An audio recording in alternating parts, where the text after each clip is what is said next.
Hello, everyone, and welcome to episode 106 of Podcasts vs. Enemies, a Destiny Massive Breakdown show. Your favorite fire team is back from the Pale Heart, where we have faced off against, in no particular order, server issues, the Dread, the Witness themselves, one of the hardest raid races we've ever participated in. Let's see what else. Prismatic chests. I don't know. There's, new all sorts of stuff, but we prevailed, of course, have no doubt. And we're here to talk about our thoughts on all these massive changes coming with our latest and potentially last expansion. My name is Impetus, and I'm always joined by my co-hosts Court and Saint. Saint, I got a question for you here. It's a question that's been on a lot of people's minds with this new expansion. Mm-hmm. Did Bungie cook? I'm thinking so. I'm thinking so. I've been digging in, just hand over fist, and cannot get enough Destiny for what has been like over a week straight now. And I keep thinking, maybe eventually, finally, I'll catch up. And then I realize that there's still 2 more exotic quests and about 17 different weapons I still need the patterns for. So I'm thinking that we could have a absolutely decadent meal cut out for us, at least for the next couple 2-3 months here, as we really go through all of the content that the Final Shape truly has to offer. It's a certified hit, and you absolutely love to see it. I've been playing a lot of Destiny. We did go through the contest mode raid. I saw Court's shout outs here. I'll give a shout out to my raid team from Clan Truth. You got Billy Bo Baggins, Professor Oblivion, Shadow, Aeon, SRL, and Fiery. It was one hell of a time going through Salvation's Edge, and there's more than 6 names if you include myself in that list, because we had some subs and had to have some people step away and all kinds of stuff like that. So really appreciate all the time from all those guys pretty much over that entire weekend, and just staying constant in a really brutal just strenuous trial there as we went through encounter after encounter. We did make it all the way to the Witness in the end, which I'm pretty proud of, considering the overall numbers on this raid are ridiculously low. And we didn't even clear until a few hours after reset, and we're still in the top 1,000, which is, if you're familiar with other raid numbers, that's kind of insane. Just as far as a clear numbers and all that stuff goes, that's ridiculous. But yeah, had a hell of a time. And yeah, we'll talk more about the Final Shape and all that stuff in just a second. But Court, how are you doing, man? How you been for the past week and a half or so? Well, I'm still reeling from that day one experience. But in all positivity, I definitely don't want to sound like having my ass beat that entire time was not a negative experience. It was very fun. We were in there for many hours. I was looking at the raid report just before we joined to start the recording, and one of the sessions we were in there for 12 hours straight. So without going back to orbit or anything like that. So we only got to encounter 2, and we kind of hit a brick wall. And we kind of called it there, and we managed to do a few more encounters after that, after contests. But shout out to the day one raid team. So Impetus, myself, Phaeton, Dirt, Grind, and Sheath. Then another shout out to the raid clear team over the weekend that I was with. So Phaeton, Grind, Sheath, Nodi, JK, and Errant, which is one of Impetus's clan members. And what an experience. I think, Bungie have definitely cooked with the Final Shape. A lot of things. We'll talk about just some really brief highlights in a second here. But it's been, what a ride. I think we're all expecting, we all had both low and high expectations. We really wanted this to kick ass, and it surely did. And so I'm really happy to keep let the cooking continue. Impetus, how are you doing? I'm doing all right. I've not had a lot of time to play, unfortunately. I took a half day when the expansion dropped on Tuesday, which, as we all know by now, with the server issues, turns out not a lot of time to play. The three of us were hoping to do the legendary campaign that day, get that wrapped up. We made it through, 3 missions before issues and stuff kind of brought us to a halt here. So that did not work out well, and I did not take off Wednesday and Thursday at all. So I was suddenly under a time crunch. I thought I'd have enough time those nights to kind of wrap up a few things and get past the power level to have enough infusion fuel for the raid. But turns out I was spent most of that time just trying to get to power level, and then when the raid dropped on Friday, I was there and I was on power, but I didn't have a lot of infusion fuel left around, and so that left me feeling a little bit sad. I mean, again, our total performance, we got the shit kicked out of us, so I don't think the infusion fuel would have made too much of a difference, but it's still not a fun feeling going into the raid. I feel like I was letting myself and my team down a bit. And then this past weekend was my girlfriend's birthday, so I've been out celebrating, which is why I wasn't on the clear team. I still haven't fully done the raid. I've made it to Encounter 4, which is kind of where we were right after 48 hours were lifted for contest mode. I just wrapped up the seasonal storyline for this week earlier today, so I'm catching up. But again, as Saint had alluded to a little bit earlier, it feels awesome to have so much new stuff to do. It feels nice to be in a position where I can say, coming up on the end of a weekly reset, I'm not done yet. I got more stuff I need to do before that next reset hits. It's been a long time since we could say that, and there is a lot of new content that we're going to be talking about. There's a lot of new weapons to chase, which always feels great. A lot of great armor to go chase too. Overall, I haven't gotten to play as much of the expansion that I would have wanted to, but I am still having a great time, which is really all we can ask for at this point. So, yeah, let's get into the rest of the episode. Saint, who do we have to thank today?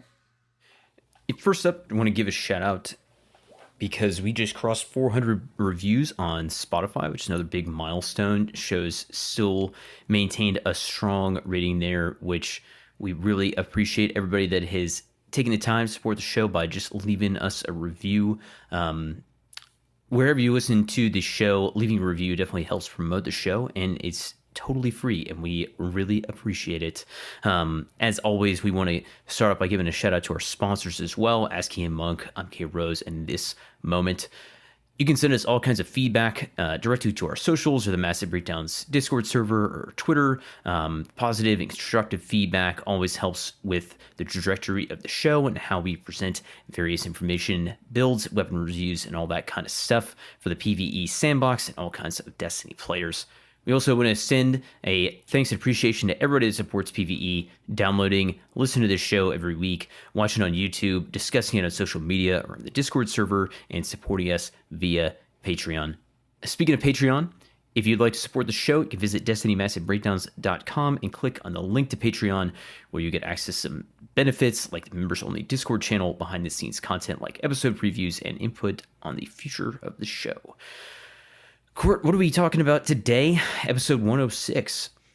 Yeah, so we've got some really quick highlights for the final shape. I think we normally do these kind of the first initial episode. We'll just quickly cover some of the new stuff. So we'll do a big summary of that. We've got some highlights from the recent TWIDs.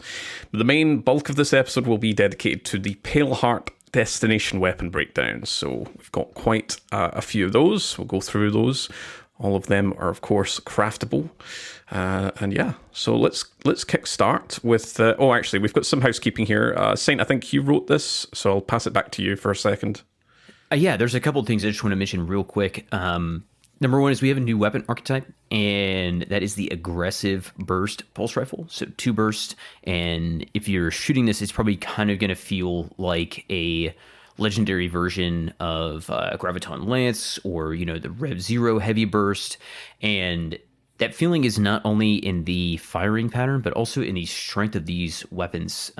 Still need to go back and go through some more intensive testing on this, which I know I'm sure that Mosso will be putting out. But I did just some brief testing on this in a couple different game modes, and is very strong. I'm confident in saying that aggressive burst is now the strongest DPS output of any legendary pulse rifle archetype. I don't know how much stronger exactly. I'd have to go back and measure some of that against stuff that's currently at the top of the list, which I want to say adaptives and rapid fires were previously kind of at the best archetypes for that weapon, but yeah, really strong. Another thing from this past week was kinetic tremors. Kinetic tremors and what it does and does not inherit and what it can activate is something I've seen come up a lot since it got put in various columns for a bunch of weapons in the Brave arsenal. And I have seen a lot of people giving answers to this question, but not anybody actually testing any of this. So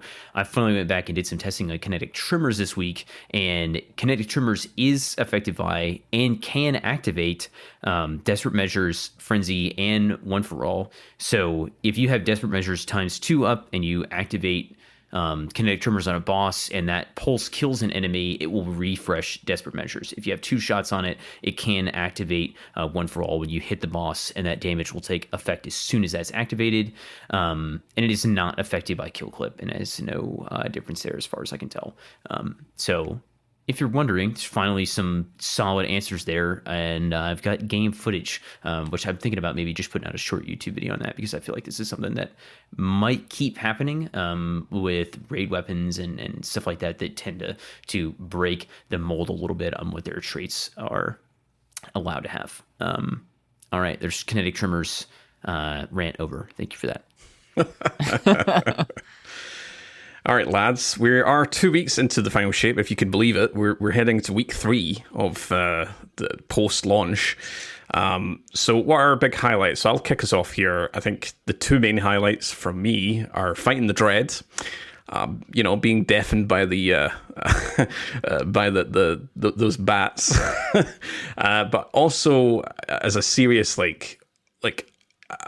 just a big refreshment to the activities themselves. The Pale Heart as a location, I think we're all expecting it.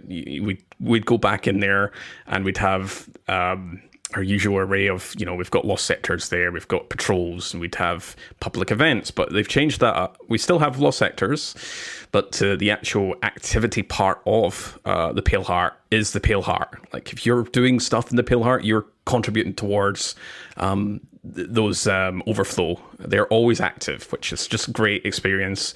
You don't need to wait 5 minutes for a public event to come around, and it's the wrong type of public event. So that's one of the something that they never really talked about pre-launch, and it's been a major refreshment. The other part was the individual activities. I know we'll come back to exotic class items.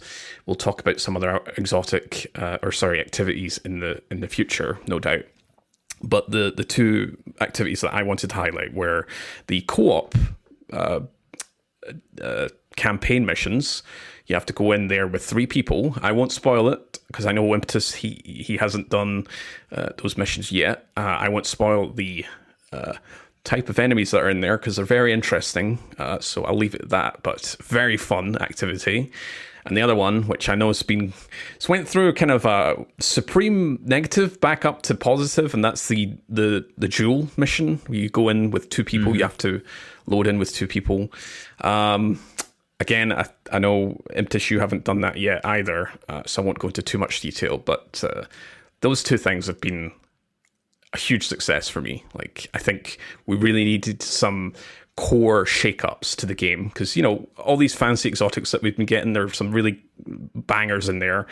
Fighting new enemy, great. The raid, fantastic experience. Prismatic is a lot of fun, but the game just needed a lot of, core redesigns, and it looks like we are at least in the process of getting some of those, so keep it up.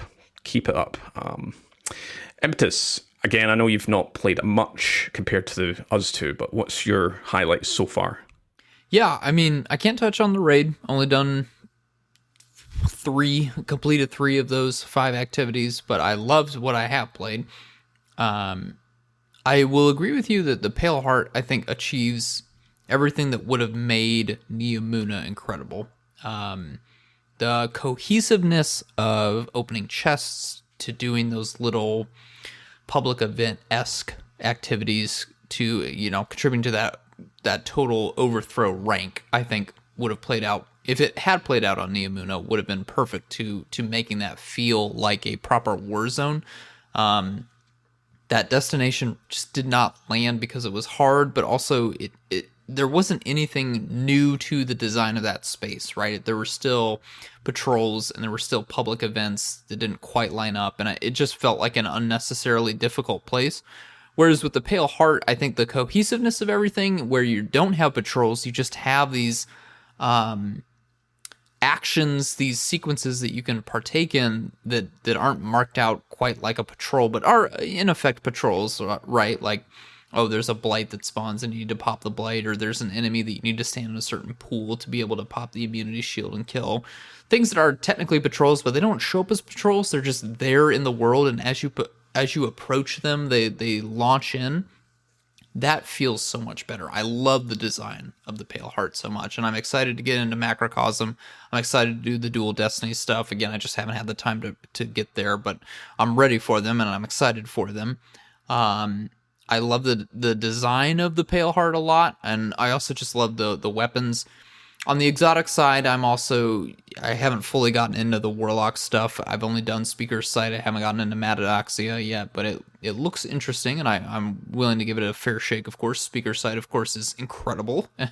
Very much a meta pick here. An upgrade over Boots of the Assembler. So I will definitely be making a build around that and talking about it, as well as discussing the new Solar Super and Aspect that we've gotten as well, and how all that stuff can tie together. The seasonal stuff is very fun to play. So again, I don't really have a lot of criticisms yet. I mean, it's just been a lot of new stuff, getting used to that new stuff, but I've been enjoying all of it, which is really all I can ask for. How about you, Saint? Yeah, there's a few things that some things I expected and some things I really did not expect. So, some small things, but the new aspects and fragments being available on their native subclasses as well as prismatic. I don't know if I had just missed that, but was like a pretty nice quality of life thing there. Definitely love to see that, and all the new weapon archetypes, right? And the weapons team, every time it's like they almost run out of design space. They just introduced like 3 new fundamentally different weapon archetypes, and just keep things going. We've got the new pulse rifle one that we just talked about. We have the new auto rifle. We've got a new machine gun. We've got a new grenade launcher archetype. That's like I really love to see that kind of innovation in the weapon sandbox, because it's like every time a new archetype comes out, not only is it's like a new thing that's worth chasing, but we've just opened up like the floodgates on like new kinds of weapons that we can make and new kinds of things that you can chase, and eventually find like the balance and where those items fit into the larger sandbox. But yeah, love to see all that kind of animation. I'll totally echo the Pale Heart stuff. I've kind of mixed feelings about Pathfinder as far as like the rituals Pathfinder, and having to like go into a strike playlist to pull that up doesn't feel very good, and I wish I could do it directly from like the director or from a menu screen where I'm like looking at my quests. If I could also just like reference my Pathfinders from within there, maybe. I don't know. I think there may be a better way that we could access that information via the UI, but the Pale Heart one, I feel like adds into it, because I can just hover over sections that have a little Pathfinder icon, and it will tell me exactly what to do, and it's in a relative area of where you need to be to complete that thing, and that is very tight and very intuitive of, oh, I need to complete Pathfinder. Oh, let me look at some Pathfinder notes and just pick them off the map real quick and go kill a special enemy and collect something in a specific part of the map. But yeah, absolutely love that. Absolutely love the amount of details in the collectibles and like the story that is there even after you complete the campaign. There's a lot of little tiny lore bits that you get from doing all the collectibles in the Pale Heart that are part of some quests, and that is awesome. I love that continuation of little bits of the story that you can go unlock after the campaign and everything has already been done. I think that's about it. There's a lot of other stuff that I could echo from you guys, but yeah, just generally really love the destination, and just having new enemies to fight and new weapon archetypes to chase. I will say about Pathfinder, I wish there was a hotkey that I could just go straight to that menu whenever I'm anywhere. Maybe not for. I'm speaking more about the ritual one rather than the Pale Heart one. The Pale Heart one is definitely this is what Pathfinder should be, and it feels great. And then the ritual one is, I'm good. I kind of wish we could maybe reset individual nodes for 5,000 glimmer or something. I don't know, some sort of reset currency, because there's been multiple times where I get Gambit or Crucible at the end node, and I'm like. I don't mind playing Gambit, I don't mind playing PvP, but obviously this being a PvE show, my time is dedicated mostly to PvE stuff. It just feels like this could be reworked a little bit more. It's there, like the foundation is fine, but as we see with the Pale Heart Pathfinder, the other one, not so much. I know there's also another one. I don't know if you guys saw my comment or message or tweet Lost a week ago, the Lost Sector one, which I still don't know how. Like, I don't know if that's maybe placeholder or if it's supposed to unlock later. I can remember it was basically just Lost Sector challenges. Like, you just do it on Master, do it on, or I should say, do it on Expert, do it on Master, and I think a few other ones. But like, I haven't been able to like complete any of them, so they're not active. But I like the idea of Pathfinder for sure. Just the ritual one's not quite. It's not doing it for me. I will say, just before we move on to our kind of highlight here, Excision, which is the 12-person raid, activity, very fun, but also quite buggy. Certainly some memory leaks when you do Excision. And yeah, I think it definitely needs a little bit more structural, technical improvement to make it a more a seamless session. But yeah, we're going to be getting a Grandmaster version of that, which just came out of the blue. It came in the most recent TWID, which I don't think any of us were expecting. So there's going to be no matchmaking. It's releasing June 8th. Sorry, not June 8th. It's the... it's coming out 18th. Oh, sorry. Yeah, it's my bad. Yeah. And, quote, the reward for completing it will be totally worth it. So we're thinking 2 blues and a token. One exotic cipher. No, I'm just joking. So, finally. I'm holding out for some kind of catalyst of some sort for one of the weapons that has just come out. They have 3. Is it like an Ergo Sum catalyst? Okay. Yeah. No, I'm not. The hopes aren't that high. Okay, let's just check that down real quick. But maybe one of the brand new ones. They might. Okay. I will say, like, Excision was hype as shit. Like, that was such a fun time. Like, disregarding the bugs, I know it was quite a kind of buggy mess, technically speaking, but like, that was really hype. Actually, like, the gameplay, just going in there and like we're finally defeating the Witness with 11 other folk. It was just a great experience. But yeah, you can definitely tell from previous commentary from Bungie that, you know, we've looked at 12-person activities before, and it's not quite ready. We can't really do it, and yeah, I definitely hope we get some more improvement on that. But Grandmaster Excision, we're going to need to really get our friends and pals to load into that, because there's no matchmaking. Mm-hmm.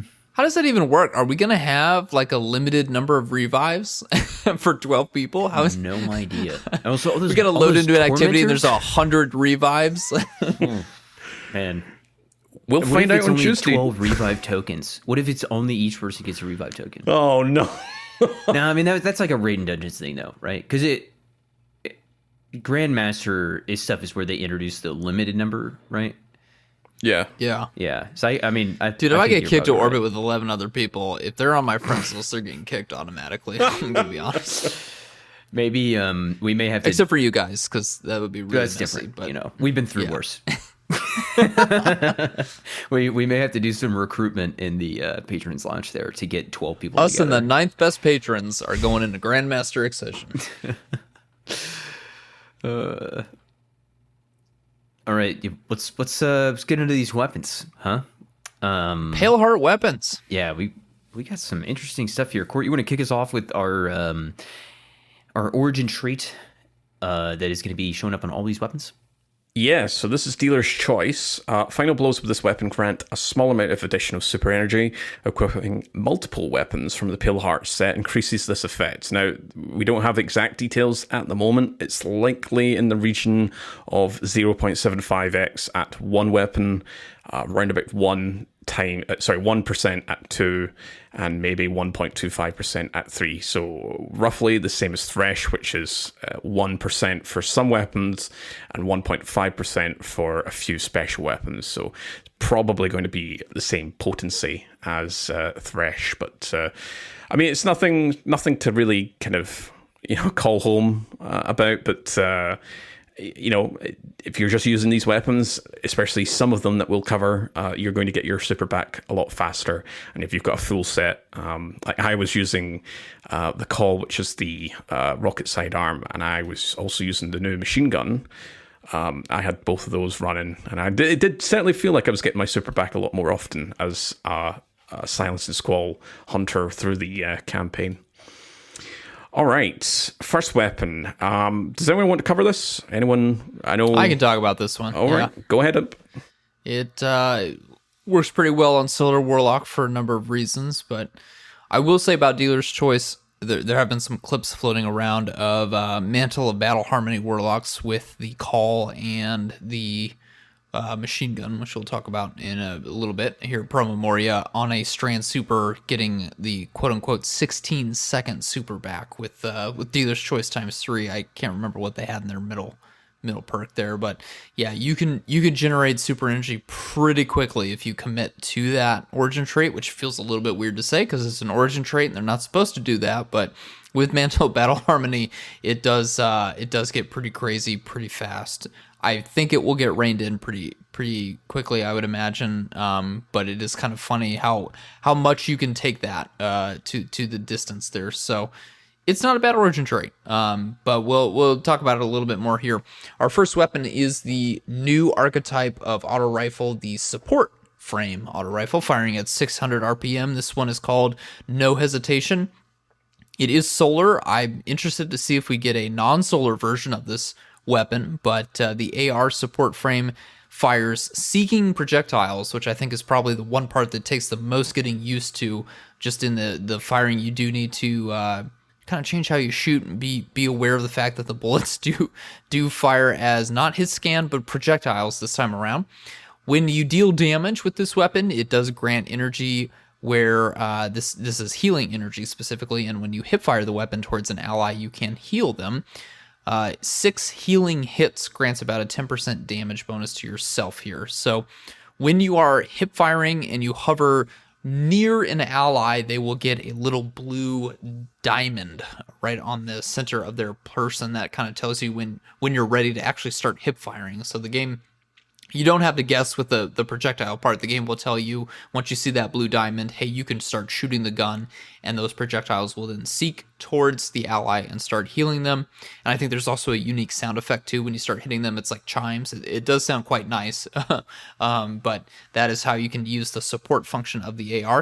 It also hits like a truck, which is a nice little bonus. So we're going to compare this with the Summoner and Rasarago 4, but those are different archetypes. They do fire at 600 RPM. They are adaptive, but again, know that No Hesitation is a support frame specifically. So just because there's a difference in the stats doesn't necessarily mean that this gun is better or worse than the Summoner and Rasarago, because it's not a fair comparison here. We're going to start at the range. Range is highest by 3 at 45 over Summoner and Rasarago. Stability is highest by 7 at 48. Handling is highest by 12 at 82. Reload is highest by 12 at 68. And the recoil direction is highest by 28 at 85. It feels very nice to fire. I think that is a very deliberate choice, especially when you need to be shooting this at your teammates to heal them. They have definitely gone above and beyond with the handling and the reload and the stability here. It is got excellent stats compared to, again, our quote-unquote closest competitors being the adaptive frame, and it is right now one of a kind. but it does fire a lot like Osteostriga compared to your Summoner and your Rosarago. So if you just swap your kind of mental state over to I'm shooting Osteostriga, I think you will have a little bit more success firing this weapon than treating it like a true AR here. And on the perk side of things, we've got a lot to talk about here. Starting with our barrels and mags, as we always do here. Lower range and stability than your handling and reload speed. So in this case, fluted barrel, not at all necessary. Although if you really wanted to max out your handling, you could, but I don't think that's going to be necessary here.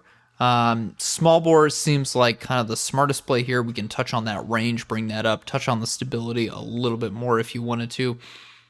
And again, I'm playing on MNK here. I might even commit all the way to range and go all the way to something like Hammerforge specifically and leave stability alone if that's fine with me. But again, if you're playing on a controller, you might feel like stability needs to be touched up a little bit. So in that case, I think small bore is probably the safest bet, but you might feel a little bit differently here.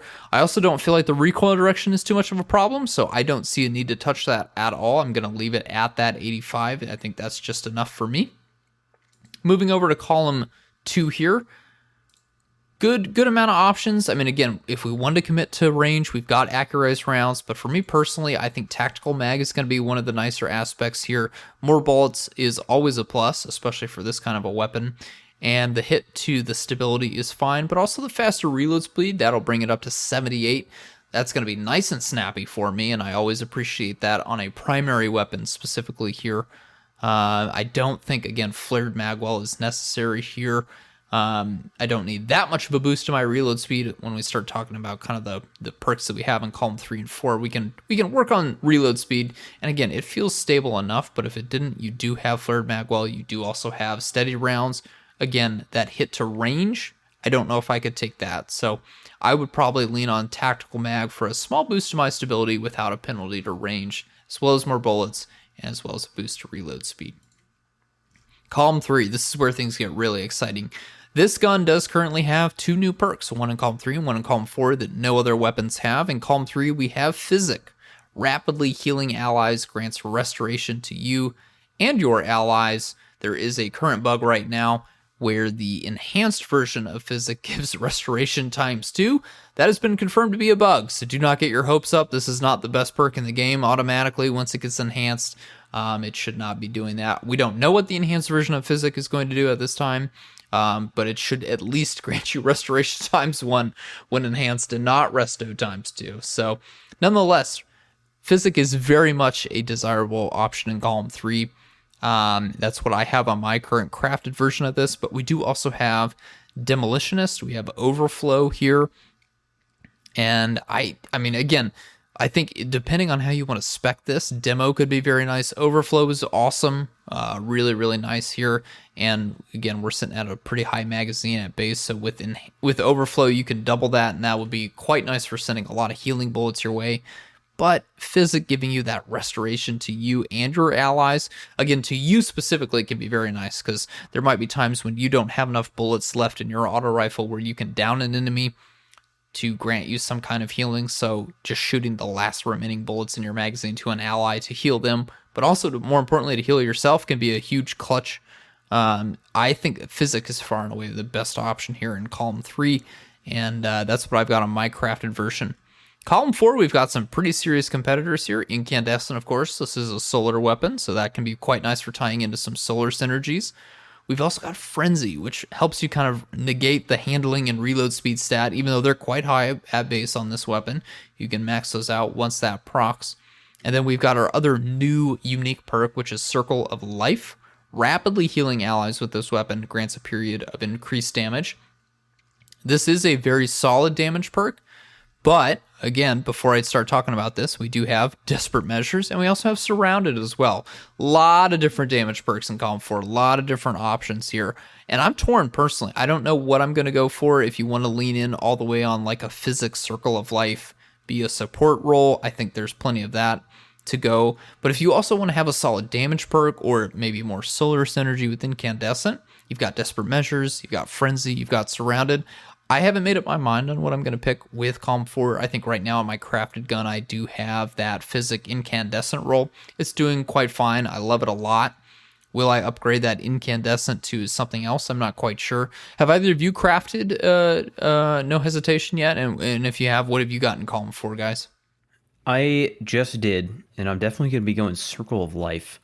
I was going back and forth because I'm a known frenzy enjoyer, right? And that is a go-to for me all the time. But Circle of Life being such a large buff at 25%, and it takes the same 6 shots to proc as Physic, and the just support frame buff is really nice. So I can shoot an ally for 6 bullets and activate a 37% buff, right? Because I know I think Court was saying it's multiplicative, not just additive there. So you're getting even higher than the 25 and 10% bonus. You're getting restoration, and then you could just turn around and start shredding enemies, and then you're filling that meter back up. You turn back around, heal an ally a little bit, keep that buff going. It's just got a good, really good loop there. And I haven't gotten one with Physic and Circle of Life to land in the wild, but I have used them both separately throughout, using different activities. So I'm anticipating the synergistic flow there. But yeah, despite how strong the offerings are in that 4th column, I feel like I got to go just Circle of Life and lean all the way in on that roll. Yeah, for me, I went for Physic and Attrition Orbs just for the fact that Attrition Orbs works on allies. When you're hitting friendly allies, it also counts towards that chain. And it shares the same counter as enemies as well. But I also did craft a Physic and Incandescent roll, and I may craft another one with Circle of Life as well. I think this is definitely one of those weapons that I really want to experiment with. And I was just actually looking up in terms of synergy. Obviously, Benevolence in our Solar class, and I'm looking at Warlocks here specifically. All of us, any type of Guardian can use Benevolence, but for Warlocks, that is their kind of go-to, and you will be constantly restoring, or I should say, applying restoration on enemies, on friendlies, to grant additional grenade, melee, and class ability regen for 6 seconds. You can just keep refreshing that, so you'll constantly have a much faster charging rate for grenade, melee, and class ability. So that is your go-to. Obviously, Benevolence is only on the solar subclass. You don't get that on Prismatic. So you are kind of really pinned down to only use a solar subclass, but it opens up a ton of kind of synergies and kind of theory and build crafting. Again, specifically for Warlocks, I think they will really exploit this, especially with them getting a brand new solar aspect with Helion. But pair that with Touch and Flame, use your the speaker mask for the healing turret, get your Cure ×2, Resto ×2 as well. Get a lot of fun, a lot of really pivoting into the healing class fantasy, which I really love to see that. Yes, this is the weapon to go full support. And I think if you want to go full support with Circle of Life and Physic, great. I really can't say anything against that. If you want to also lean into some stronger damage with Surrounded, if you really hate the fact that this is projectile based and you want your bullets to land a little bit quicker, get up close to enemies, have Enhanced Surrounded, you can be putting out a ton of damage there while also having Physic providing you a little bit of restoration when you also shoot at some allies that are nearby. I think that's a viable play as well. Basically, the point that we're trying to get to is definitely craft one of these. You're probably going to be crafting a few rolls. There's a lot to work with here. This is a very, very strong, probably the strongest primary that we have in the game right now. It's unique. It's unique both in its archetype and also in the perks that it gets. Really double down into that. Solar is one of the stronger elements here. Obviously, Prismatic is kind of the new kid on the block, and there are solar stuff in Prismatic, but for Solar Warlocks in particular, our kit is the strongest it's ever been, and this is one of the strongest, probably the strongest solar primary we've ever had. So just commit all the way. You don't have to worry about running Divinity anymore because this is in the same slot. So you can just say, oh, sorry guys, I'm keeping you alive instead of giving you extra damage. Haha, fooled you. Really lean into it. and profit, really. I mean, this is such a great weapon. It's got great stats, too. It feels amazing to fire. You don't have to worry about the kick or the recoil whatsoever. So, yeah, we're starting things off here on our weapon breakdown on a very, very high note here. This is a great weapon. After listening to my co-hosts here, I might go Circle of Life. I was kind of looking at Desperate Measures just because that's such a fun trait to work off with your final blows on your abilities. But I guess if I wanted to really go into healing all the way and I use a healing grenade, then maybe Circle of Life is the play, especially with Speaker's Sight. So that's probably what I'm going to rock as a Warlock here, a little Physic and Circle of Life. But again, great damage perks, a lot of different options. Love this primary weapon here. If you go down the route of Desperate Measures, that's definitely something you want to take Ember of Benevolence, just because it plays really hard into the whole looping into melee and grenade synergy to get that 20% damage buff, and then scoring another grenade in melee to get the 30% at ×3. So like there's like plentiful of interactions. I was going to actually ask Saint, have you fired this on controller, and how does it feel? It really threw me at first, I'll tell you that for sure. I was not, it felt really strange. Once I got my mindset shifted to shoot this thing like Osseo Striga, good to go. Still feels really good. Yeah, the handling, reload, and all that stuff. The kick to like what was landing as a crit and what wasn't, it seemed kind of weird at first, which is why I think I am going to go a little bit into stability, or I just want to make sure that when I am shooting at stuff in PvE, that I can actually be consistently landing crits, right? Even though it doesn't matter when you're shooting at a teammate. And the other thing I would say is it's kind of interesting because it is one of those weapons that seemingly has a very sharp damage fall off curve.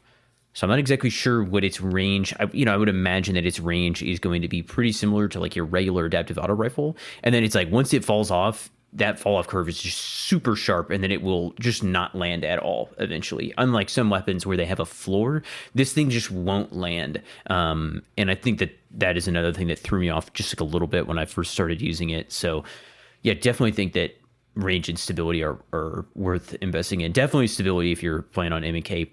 Maybe range it, or other way around. You know what I mean? It's weird. Invest in range and stability and land the crits, because it's like gonna feel pretty good once you get some damage buffs cranking up on this thing. Auto rifles also just get like a bit of a buff against red bars, so I would say it's definitely in the position for me of good enough against like at dealing damage out and being offensive, and incredibly strong in a support role, like Impetus was saying. And I think that is what really makes this thing like so incredibly strong. It's just pretty good offensive output, insane utility. That makes for a great weapon. No hesitation, no notes. Big thumbs up from the three of us. Absolutely. Yeah. All right. I'll take the next one. That is Bold Endings. That is our Stasis Heavy Burst hand cannon. So that's your 2 burst. Fires at 257 RPM. And yeah, nothing else to kind of report here in terms of the frame attribute / bonus. It just fires a 2-round burst on each trigger. We're going to pair this with Warden's Law, which is the kinetic version. So with range, Bold Endings versus Warden's Law. It's got higher range at 58 versus 56. Higher stability, 32 versus 29. Higher handling, 26 versus 24. Lower reload versus Wardens at 26 versus 27, and the same recoil direction. So very similar stats to its kinetic sibling here. It's really up to the perks here. Now, right off the bat, in terms of what you're wanting in terms of a Hunter Lucky Pants, you probably still want to go for Warden's Law. That is definitely your go-to, just with the perk setups that is on that. It did get a little refresh for the expansion, but it still got the big one of 4th times the charm, and either Frenzy or Vorpal Weapon. Vorpal obviously being the better one with 20%, but that's Warden's Law. Bold Endings is a little bit more of a utility weapon. I'm getting a little bit far ahead of myself. So let's look at the barrels and mags here. So looking at the stats, don't need any more on range. It's all about stability and handling that you want to bolster up here, and perhaps reload. So really, what we're wanting here, something like fluted barrel for your +5 stability or handling, +15 handling. We've also got, of course, your small bore for +7 stability, but you do get that +7 range. Again, not necessary. You've got polygonal rifling for that +10 stability. And then you've also got chamber compensator for that +10 stability, +6 recoil, and -5 handling. In terms of magazines, this is maybe the more important choice here. So again, you don't need anything ranged like accurized rounds. A pennied mag does increase your magazine size, but we're maybe wanting to look at something a little bit more friendly towards your reload stat here. So you've got tack mag, you've also got flared mag. Well, obviously with these weapons being craftable, you can pick what you want here. There's no other kind of magazine perks like the armor piercing rounds, stuff like that. That does not show up here. It's the same for Warden's Law. You've got the exact same perk selections here. What's interesting here for the columns 3 and 4 perks is we've got, I mean, I've looked at this quite a lot in depth and compared to the other weapons. I'm just really trying to convince myself what would be necessary, because there's a lot of like pretty meh choices in column 3. We do have the new perk strategist, which is just basically the class ability version for demo and pugilist. That is the one that's going to bolster your class ability. So maybe not so much for hunters, just because we can get our class ability really fast, but for titans and warlocks, you might want to play into that. We don't have numbers for strategists yet, but it's probably going to show, it's going to be the same as like 10%. Or 20% for some special weapons, and it'll be 1 or 2% above that. That's before any class ability, what do you call it? Modifiers. Modifiers. So that's still in play. That's still in the game.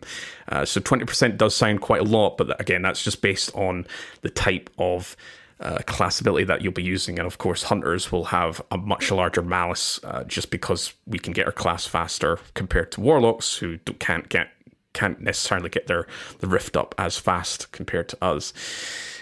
Headstone is in column 3, and I was looking at, again, another kind of synergistic version when you could pair that with demo.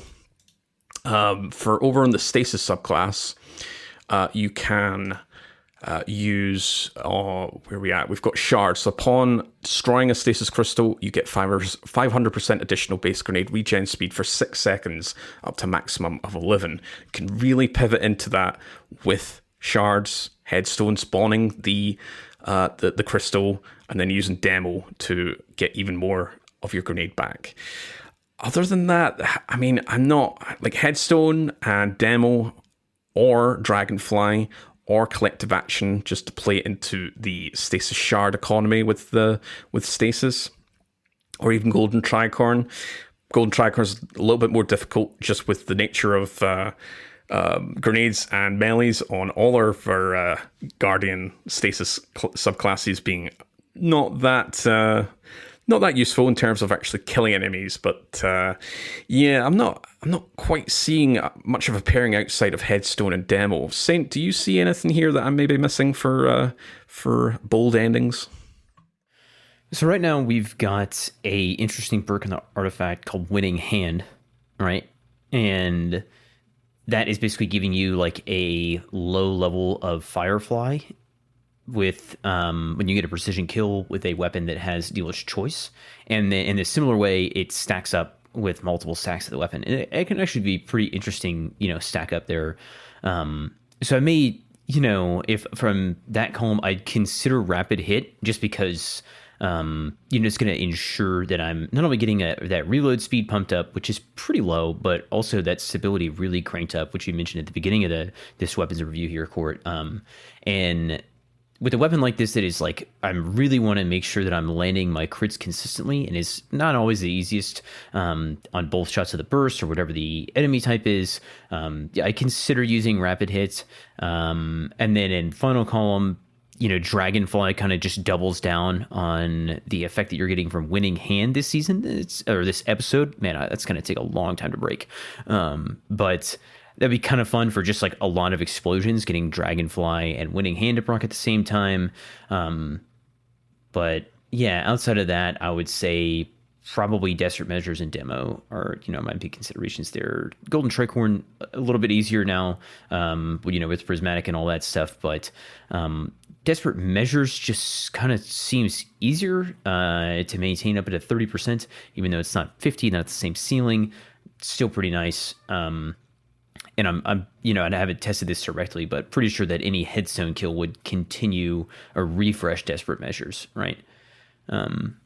Which is always nice. And then just Demo for the utility there off of the kill and the Crystal Burst, which is always nice. Just how about you, man? Any thoughts here? I haven't crafted this one. This is still one I'm working on. I haven't made up my mind about this, to be honest. I think I'm gonna go Headstone Demo, but I've been playing around in Foundry. It's that reload speed. I have to get that reload speed up. And I don't know.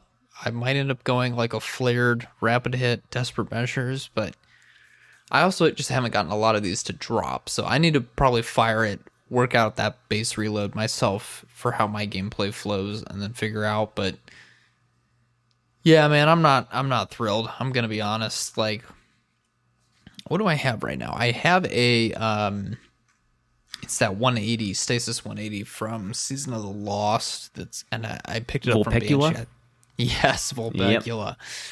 No urgent trade. I can't believe I'm saying it, but I've got a Vulpecula with shoot to loot headstone that I'm pretty happy with for the time being. But I did want to get a heavy burst Stasis hand cannon specifically, but man, they're making it hard for me to like bold endings.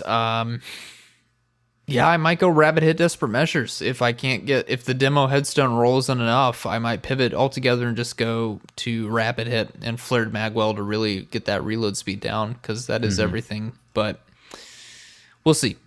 Again, haven't had a ton of time to play with, but it's kind of unfortunate that reload speed is as low as it is.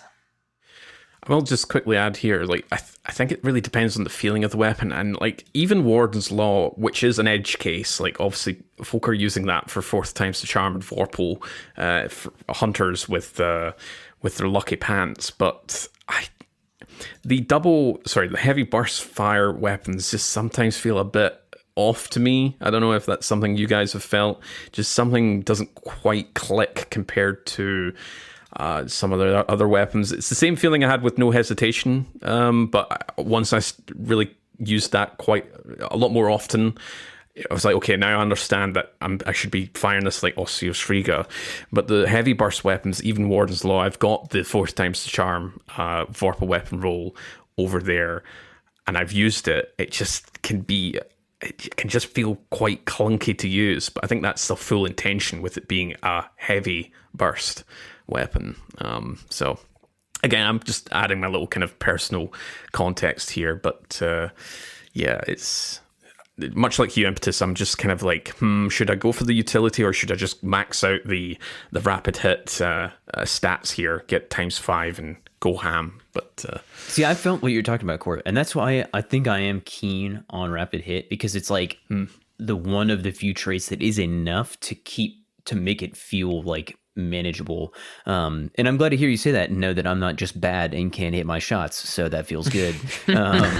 But in general, I remember using a Warden's Law with Enlightened Action and Frenzy, and I understand that those traits are redundant, but when I could not stand to be shooting that thing with its like 17 reload, or no, it wasn't that bad. It was low, and even outside of having Frenzy up, I was having a bad time. So I ended up going with Enlightened Action and Frenzy is the only Warden's Law that I use generally outside of Lucky Pants shenanigans. Which that's its own thing. With this being enhanceable, just with it being craftable, We don't have the numbers for enhanced rapid hit, but it just says stronger effect. So that'll be kind of across the board, like probably like maybe +5 for each stack here for stability reload and the reload duration multiplier. So yeah, I think I'm probably going to eventually just craft this kind of non-utility and just go for. I don't want to use Warden's Law this time. I just want to slay out with a stasis weapon. There's various. We've got a new stasis, two new stasis fragments. One of which is stasis weapon kills progress a counter, which spawns a small stasis shard. So that's maybe something that we can play into, and then I could play into collective action. So I can just easily spawn a stasis shard. Though, kind of thinking about that, stasis shards are fairly easy to spawn on a hunter with the fragments Grim Harvest anyway. So I just, it's definitely one there. It's like, I'm maybe the listeners could maybe point us out to some roles that we're probably missing here. Yeah, it doesn't help that we've got Solstice right around the corner, and Solstice has an aggressive frame stasis hand cannon and something new that, at least, again, we don't know what the new perks, the changes to the perk will be for the 2024 version, but the 2023 version has triple tap and rapid hit in column 3, and then headstone and frenzy in column 4.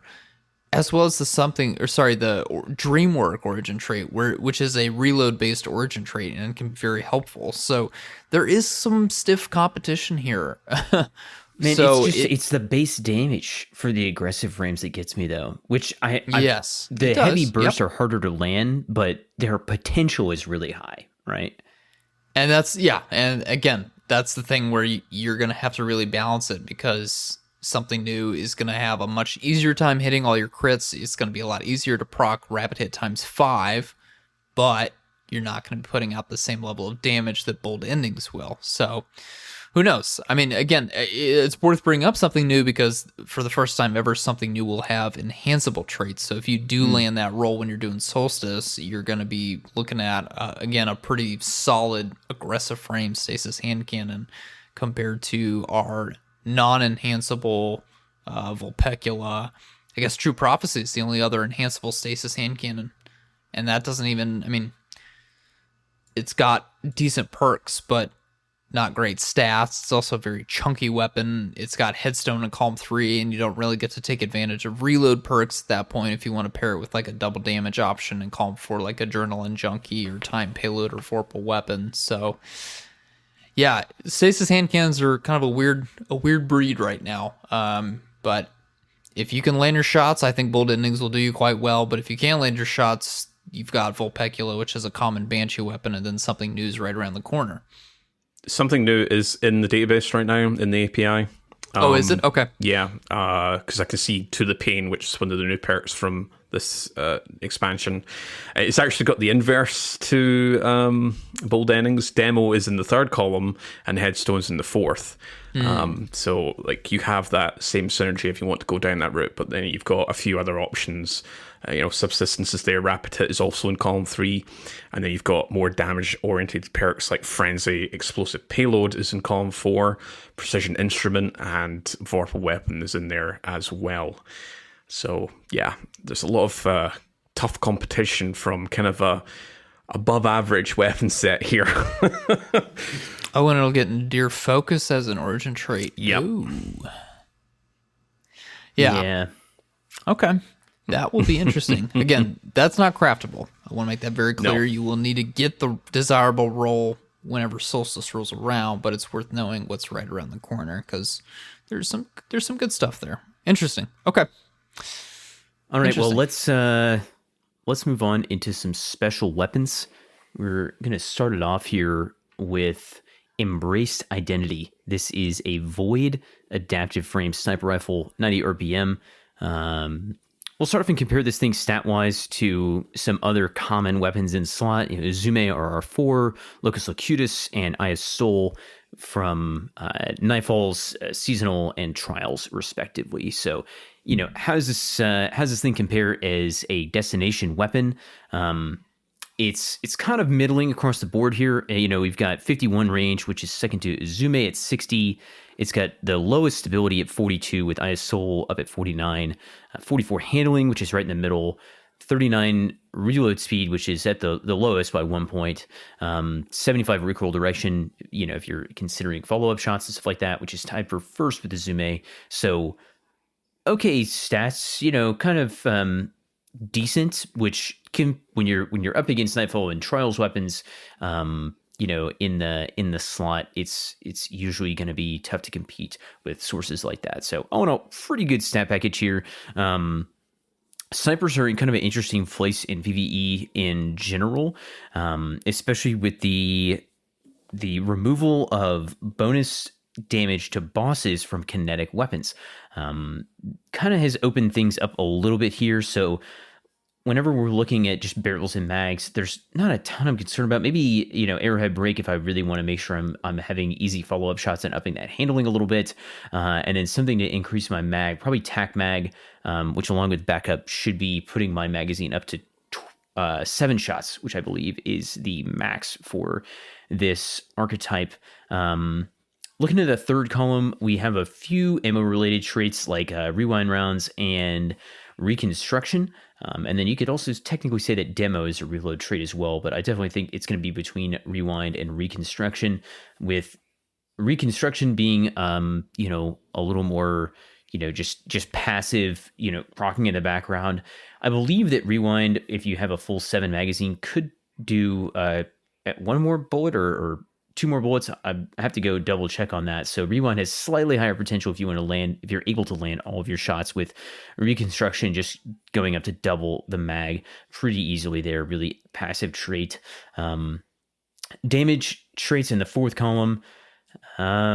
You've got redirection, which is interesting. I don't think would see much play here. Box breathing, technically a damage trait.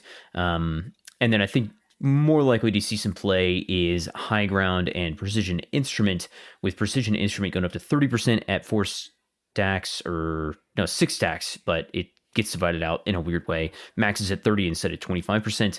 And then high ground, which is also 25%, and a trait that will give you benefit on kill up to 3 stacks, maxing at 25%, or instantly activate when you have the high ground as classically defined by this trait. I will just start off real quick and say that I don't think that there's a ton of play for legendary snipers outside of a few exceptions in PvE, and I don't know if this is going to break that mold, but high ground is definitely interesting. Because if you did not know, when you were doing a damage phase on the final boss of Salvation's Edge Raid, the Witness, high ground is activated just all the time. So that is 25% bonus damage just for standing there on the platform and dodging for your life, which is pretty strong and requires absolutely nothing to activate other than staying alive. So I think that is kind of going to be the one saving grace play here for Embraced Identity. Outside of the Witness's DPS platform, Court, Impetus, do you guys see any other places where you may be using a legendary sniper like Embraced Identity at this point? Well, I have been quite the supremacy pilled recently with rewind rounds and kinetic tremors. I think that was one you were kind of alluding to in terms of maybe not necessarily a damage, but certainly up there for damage, but for as a utility weapon, because I've been using that a lot since Onslaught came around, just thinking because kinetic tremors very easy to proc on a sniper, but this isn't kinetic, it's a void weapon. So I'm looking at rewind and seeing how could I play that with precision instrument, even high ground, but beyond that I don't see anything else here. I want to give it a fair shout, but there's just a lot of snipers that are in the energy slot that are just you know what else is in the energy slot? A certain exotic sniper rifle for the hunters. I don't need to utter the name.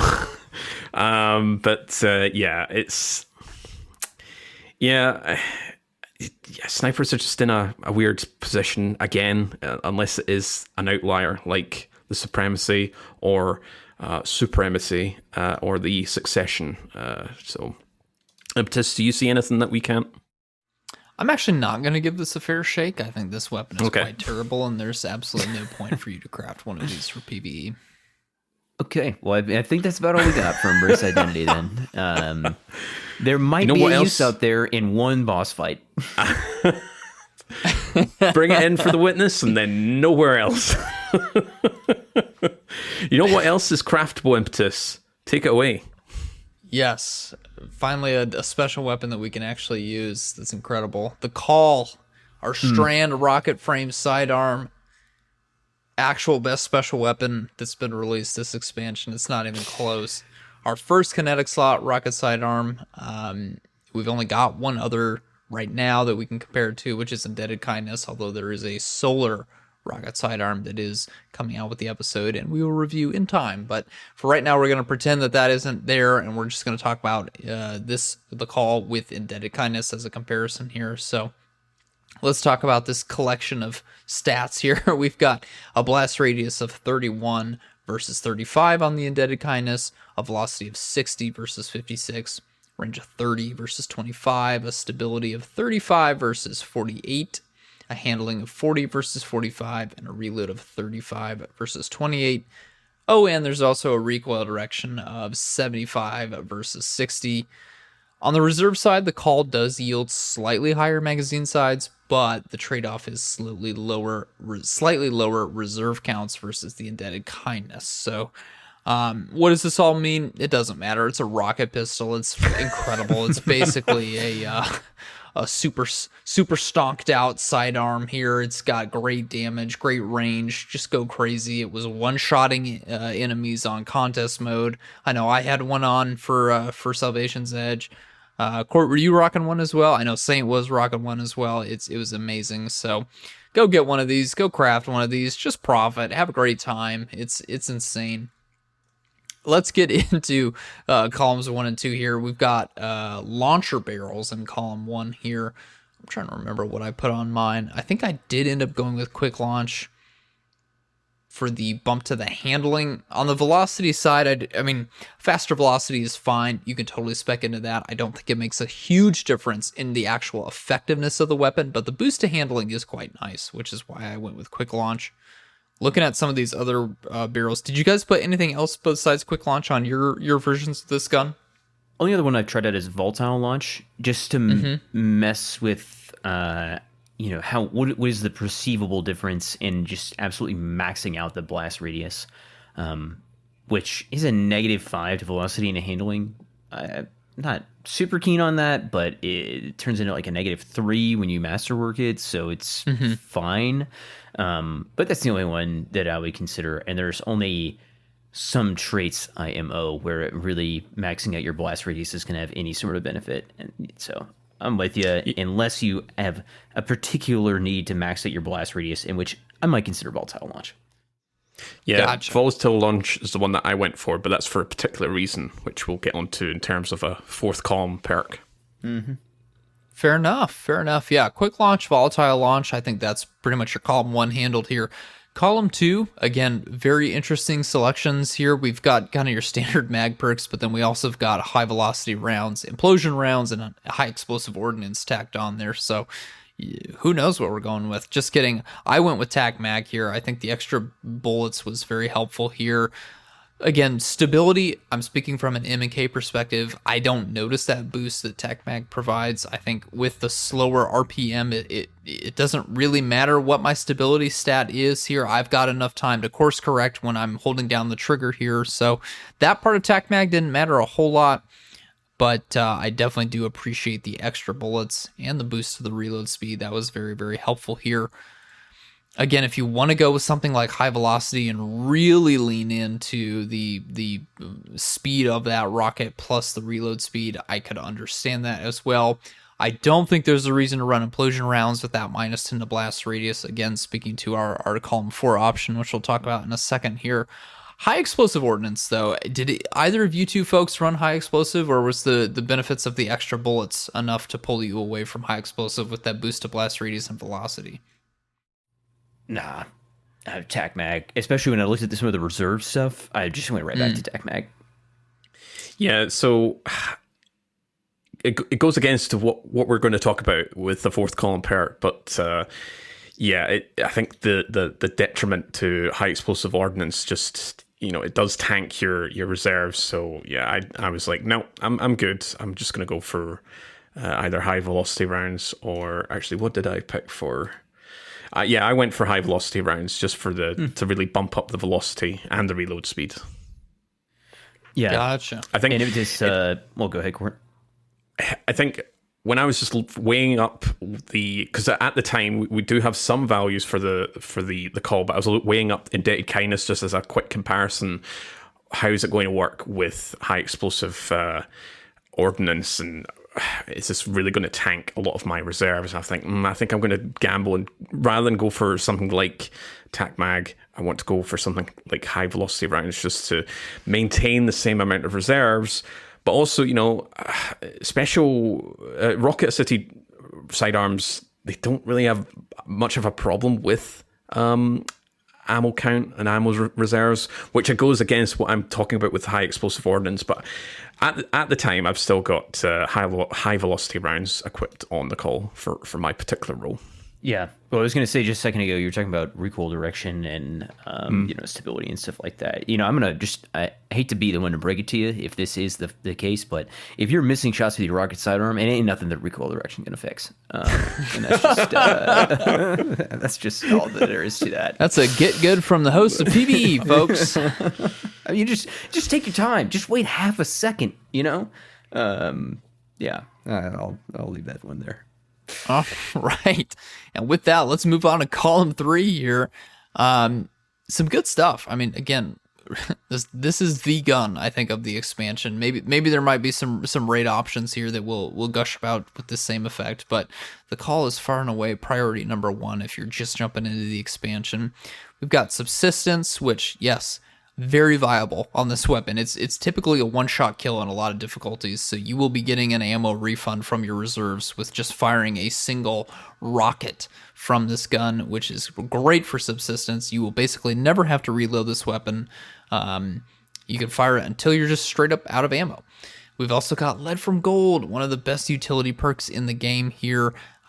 Extremely helpful here for the fact that, I mean, this has a lot. You get a lot of bang for your buck when you pick up a special ammo brick on a rocket-assisted sidearm. So just one heavy brick is enough to really get you going with this gun in particular. We've also got Demolitionist. We've got Stats for All. This is an explosive weapon, so you can fire one of those rockets and hit multiple targets, which allows you to get Stats for All procced quite quickly. You do not have to fire 3 bullets to get Stats for All going. You can hit 3 separate targets if you're really lucky with 1 shot, but easily with 2.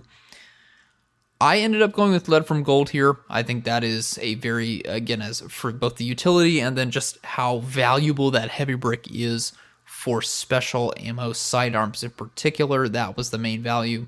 Subsistence is one of the starting perks when you craft this. It's one of those first unlocks for column 3. That has also got a ton of utility. I think that's a perfectly viable option. Demolitionist, if you really want to lean into that grenade fantasy, I think that works as well. And then I would even put Stats for All as kind of like a distant 4th personally, but I ended up putting Lead from Gold on my crafted version. How about you guys? What did you have in your column 3 for the call? Yeah, I went Lead from Gold, especially in a day 1 like double special scenario. Enhanced Lead from Gold is omega strong, and you know that there's going to be heavy bricks on the ground from your teammates, support teammates running Sino, support teammates running Aeons, whatever the case may be. Just incredibly strong there. The only other thing I messed around with was Strategist, and that is because I don't even know how I didn't mention this in the initial review section, but Hazardous Propulsion is like the best exotic I've ever used in my life, and I really don't ever want to take it off, and I love using that thing so much. Strategist gives you that extra class ability energy return on kill, and it can allow you to pretty much have that Exodus rockets buff up like the entire time, and it's ridiculously strong. That's just kind of for messing around with that specific build, though. I gotta go Lead from Gold in general. Cord. Yeah, Lead from Gold by a country mile, but there's a lot of options in column 3 that are very viable. So if you're not that interested, like Lead from Gold is only really useful if you're exploiting it, if you're getting drops to then feed that into your special and your heavy weapon, sure. But if you're not really utilizing it for that, then of course pick one of the other options. Strategist is there, Demo is there if you're into a class ability heavy build or a grenade heavy build, and even Slice as well. I think Slice is more useful for hunters anyway, just with the fact that you have to pop your class ability to then apply Sever. But yeah, boy, this is like chock full of quality perks. And yeah, so for column 4, the one that I was alluding to, of course, is One for All. The blast radius will help out. Higher blast radius will cause the impact and then that detonation zone. If there's a lot of ads clumped up, you're going to hit multiple, which is going to proc One for All, and then your next shot is at 35% already, and that's where this just completely skyrockets, even compared to Indebted Kindness, which I've still been using. If I've had a different weapon in the top slot and I've got Indebted Kindness in my second slot, like Indebted Kindness with Volt Shot is still very, very strong, but this is your like hard hitting, basically mini rocket in your top slot once you've got One for All rolling. But there's some really great perks here as well in column 4. Vorpal Weapon isn't as useful for a special with it just being 15%. And then you've got something like Desperate Measures that you could play into Demo, and then something like Adrenaline Junkie as well to get the max stacks as well. And if you love spawning your little Threadling buddies, you've got Hatchling, but really not. I still think Hatchling's a better play on a more kind of longer range precision based weapon, despite the fact that they made the change a few seasons ago where Hatchling now spawns on 3 kills within 3 seconds of each. It doesn't need to be a precision kill, but yeah, I still think that's much more tuned to a precision based weapon anyway. And let's not forget about that origin trait. This is the best weapon to take advantage of the origin trait because you can get multiple final blows with one shot if you're using the weapon optimally, right? Get the most amount of super energy with this gun. This is, other than I would say probably our machine gun, which we'll talk about in a bit here, the Call is the play for that origin trait. So it doesn't matter if you have other weapons from the Pale Heart equipped at the same time. This by itself is going to give you the most bang for your buck without sacrificing your heavy slot. So go all in on the Call. It will not let you down. It is far and away the most impressive weapon here. Far and away the most impressive craftable weapon, I would say, that we've gotten with the Pale Heart.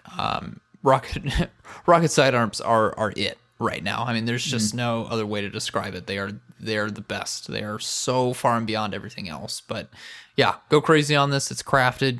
You don't have to worry about RNG like you do with Indebted Kindness. Don't need to go run a dungeon multiple times. Just hopefully get the right drop here. Go get the perfect roll and profit. And it's an unstopped weapon this season on the artifact. It's a champ counter. You know, if you just were thinking, I wish this thing had a little more utility, you know, there you go. And if you really wanted to lean on that, you could go like Slice of Vorpal, right? If you wanted to just like strictly use this thing for stunning champions, which I personally, you know, that's not me, but there is still utility there. And I don't know. Yeah, as if it needed another little prop up. You can run this thing in GMs all season. You just, you know, like you just said, go nuts, right?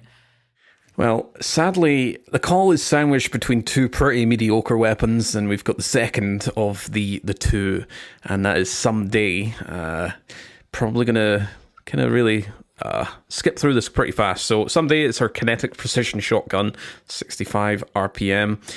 The intrinsic passive is negative 20% recoil yaw, which is basically horizontal recoil that is reduced. So stats versus his peers, we haven't had a kinetic precision frame for some time. Looking back here, we've got Fractus, which is from Season of the Lost, and we've got Matador 64, which is way back in Grasp of Avarice Dungeon. So the range here is 68, which is highest by 3 over Matador. Stability of 46, which is middling. Matador is 48. Handling of 40, which is actually the lowest. Matador 43, Fractus with 41, and the reload of 51, which is the highest by 1 over Fractus. And in our little comments in our script here, it's a little statement here. This is a PvP weapon. So again, for PvE, we'll try and get some picks here.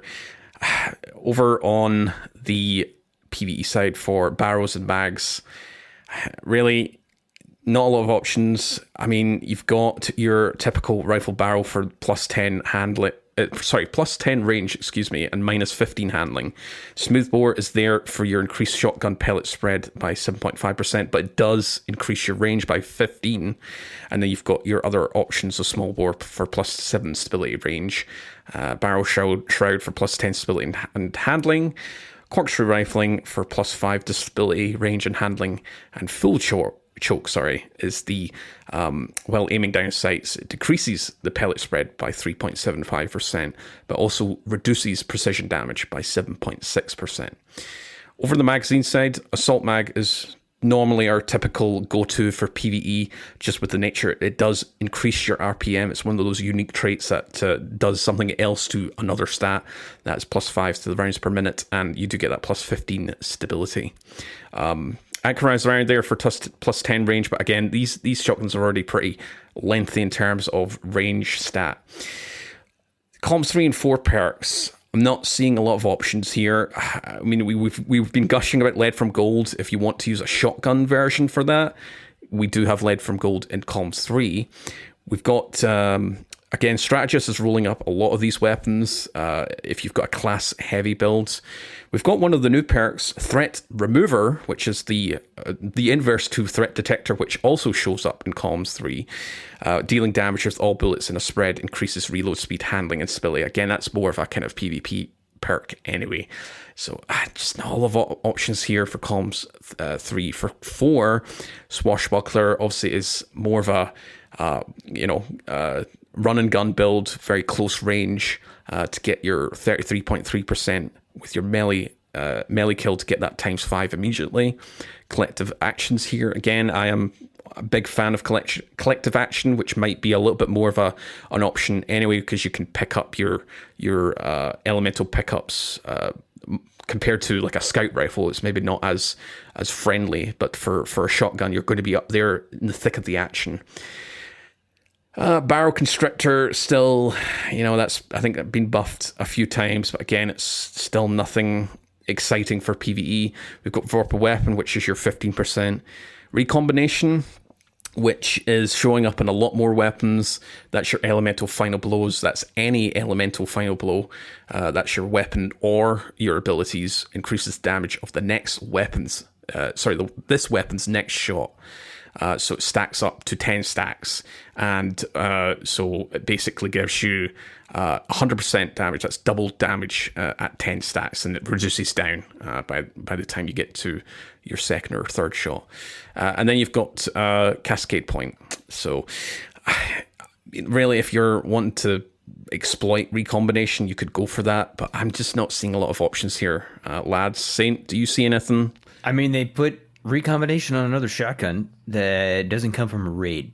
So if you have, heard people gush about their Deep Zone Crypt shotgun and you are not much of a raider and you want a weapon that can deal some kind of burst damage like that up close, then I think that it's like pretty much the only role this plays. But that goes against using something like lead from gold. So then I'm thinking probably something like Threat Detector would be like the one thing that you would want to pair with that. That's pretty much it. I think for someday from my outlook. Yeah, Heritage is the one from Deep Zone Crypt, which is also a pinpoint slug frame, so it's getting a lot more bang for your buck when it comes to recombination anyway, and it's got auto loading holster there, so like you're like that's if you want a recombination shotgun roll, that's your go-to, not someday. Impetus, any thoughts? I'm Can't wait to sensing grab none. this for PvP. Yes. Yeah. Yeah. Surely Next. they're going to nerf conditional finality, right? Surely I'll have a reason to run this. Surely Imperial Decree didn't just get power crept by another craftable precision frame shotgun in the same slot. Ooh. Tough. Oh, man. All right. Saint, surely we have another special weapon to talk about that's definitely going to have a place in our loadout, right? After this one? Yeah. Next up, we have a solar precision frame fusion rifle, the Axial Lacuna. Hopefully I'm pronouncing that right. Similarly, precision frame is going to have that negative 10% recoil yaw, or it's going to reduce the horizontal recoil a little bit. We'll start off by comparing this thing to some of its closest competitors, Epicurean from Duality and Deliverance from Vow of the Disciple. Range is going to be at 60, which is right in the middle, with Deliverance up at 62. 51 stability, which again is in the middle, with Deliverance 1 point higher at 52. Handling is 38, which is the highest by 6 over Deliverance. And the reload is right in the middle, with Deliverance up at 34. Fine stats, when we're compared to previous options. Whenever we were thinking about what do you want to pump up with this damage for barrel and mag, masterwork, that kind of stuff? I mean, charge time focus is always going to be a go-to there. Accelerated coils, usually, especially with putting a backup mag mod on things these days, and definitely charge time masterwork, because that's not going to negate your damage anymore, which is pretty huge. And then probably small bore for the barrel. As we look in columns 3 and 4 here, there's not a ton here. I would say the one role I perceive this weapon having is taking the place of, if you are somebody that does not have a good support fusion rifle for damage, if you did not land an Epicurean with Envious and Reservoir Burst or Controlled Burst, I think that this is kind of back cleanup on that. Cartesian Coordinate is also kind of competing here, but yeah, if you do not have either of those weapons and you're coming back to the game, I think that a Reconstruction in the third column and Controlled Burst in the fourth column are going to be your two go-to traits there. As a reminder, Controlled Burst is a 20% damage increase and a 10% charge time decrease for 2 seconds, or basically enough to just keep the buff up if you're hitting continual shots there. You've only got time to miss about one. There's a few other traits in here, but I just don't think that any of the third column ones are really worth mentioning. In the fourth column, there is Frenzy, Vorpal, and Incandescent, but I'm definitely taking Control Burst over Vorpal for just boss situations. Frenzy's fine for dealing more of a little bit of a burst damage, and Incandescent, fun, but probably going to be much more viable on some other weapon archetypes and just stuff like that. So yeah, if you need some kind of support energy weapon, then you don't have an Eremite or a Cartesian, then I think this could fit that slot. But other than that, there's just not a lot here for Axial Lacuna, and I don't know. That's pretty much all I have to say about that. Pretty short one here for this fusion rifle. Lads, anything else before we move on to our heavy weapons? Nobody jump on Saint here. He did mean the Eremite instead of from Season of the Witch, which isn't actually acquirable at this moment. I was just checking Zer to see if he now sells it, but I'm not seeing it. So I don't know how we're going to get Season of the Witch weapons, but yeah, that's the high impact solar. Cartesian's a pretty popular Banshee option here. So, and I know he's sold the actual God roll multiple times there of Lead from Gold Vorpal. So I don't, again, if you somehow missed out on either of those two, yes, go for Axial Lacuna, but there are two far superior options available out there, and one of them I'm not quite sure how available it is, but it's out there somewhere. It's out there somewhere. Yeah, there's going to be a lot of folks who are joining the final shape, or they've not played for some time to then rejoin at the final shape. So, there's every possibility that folks don't have the Eremite, they don't have Cartesian Coordinate, they might not even have Royal Executioner, which is the Defiance adaptive frame. So we have a lot of options in terms of solar, and only Royal Executioner and Axial have access to Incandescent if you want to go down that route of kind of an ad clear fusion rifle. But in terms of a DPS fusion rifle, this is not it. If it's your only option, go for it. But I think there are some other options. Yeah, I think we do need some clarification in terms of how do we get Neomuna seasonal weapons, how accessible will they be? I'm sure we'll get some response in the future, and I'm sure some of them will start being kind of put into the legendary, or sorry, the exotic quests. But yeah, bit of a bummer that this is not really a kind of DPS / support weapon, and I don't have much else to say here, unfortunately. Yeah, I'm not seeing it in Zur. It looks like he does have the Reckoning reprised weapons, but nothing past that. So, looks like those Season of the Witch weapons and Season of the Wish weapons, the season after that, are unobtainable for the time being, but I'm sure that will change at some point. All right, let's move on to our 2 heavy weapons here. Last 2 weapons. We've got some good things to say about this one. This is our first aggressive frame machine gun. Again, another new archetype here. This is Pro Memoria. It's Strand. It fires at 600 RPM. Pulling this data from Mossy Max here, talking about reserves and magazine, just as a comparison, because the stats aren't enough to really give you an idea here. Reserves at base for Pro Memoria are 328. And if we have 3 reserve mods equipped, that number goes all the way up to 441. That is slightly lower than adaptive machine guns reserves, relatively speaking here. They will have, for the most part, a lot of our adaptives we're going to have slightly more. We're talking like closer to 350 in reserve at base here. And there are a lot of end-game adaptives, so I'm sure that number is probably a little bit higher just because of the quality. Right, we're talking about Commemoration, Song of Uriute, Corrective Measure, Unwavering Duty. Those are raid and trials machine guns, respectively. So they get to be at the top of the line statistically. But again, we only got the 1 aggressive machine gun, so it's kind of a little bit hard to get a good idea of where aggressive stands. But it's slightly lower than adaptives.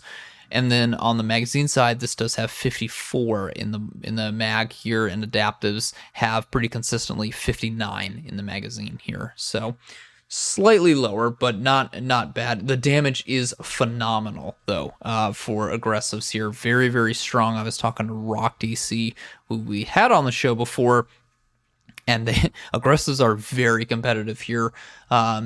About 3rd best when it comes to total damage, single mag DPS about 2nd best, but then if we look at reserves and optimized as well as sustained DPS, the aggressive LMGs do pull ahead. I think the one role that does surpass them would be our 4th times the charm, enhanced target lock, retrofit escapade all the way back in Season of the Seraph, but that was very much an exception of a seasonal weapon here. So, and again, when we look at stats here, the Pro Memoria is going to feel a lot better to use. So definitely go chase this. This is going to be a very solid machine gun option here, and there are some really excellent perks that I'll talk about in just a second. But as far as the archetype goes, aggressive machine guns are definitely in the meta for machine guns as far as they go.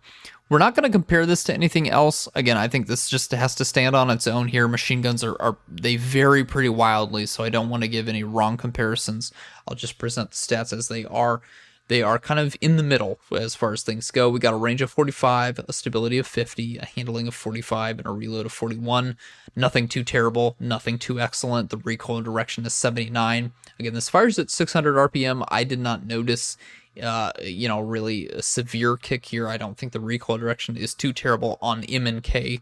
Saying, I don't know if you fired this on controller, if you can speak to that recoil direction and that RPM, if it felt unwieldy to use for you specifically.